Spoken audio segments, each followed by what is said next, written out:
আপনি কি ST SC OBC, তাহলে বিপাকে পড়তে হবে আপনাকেও। मैं कट्टर हिंदू ब्राह्मण हूँ, छुआछूत जात पात मानता हूँ।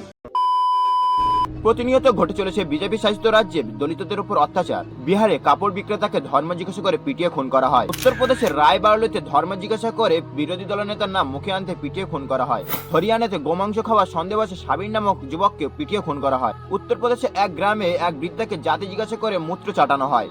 আমার বাবাও ভিন রাজ্যে কাজ করে, আমিও আতঙ্কে থাকি কোন দিন এক দুঃসংবাদের মুখে না পড়ি আমি সন্ত্রাসবাদী। আমি বলে থাকি সন্ত্রাসবাদীর কোনো ধর্ম হয় না, তাহলে মুসলমানরা কেন বারবার বিপাকে? সন্ধান পাওয়া যায় পাকিস্তানের আইএসআই এর সঙ্গে যুক্ত মানদীপ, দলবিন্দর, অজয়, রোহান। এরা কারা? हमें पता है कि बिना तांडव के हिंदू राष्ट्र नहीं बनेगा।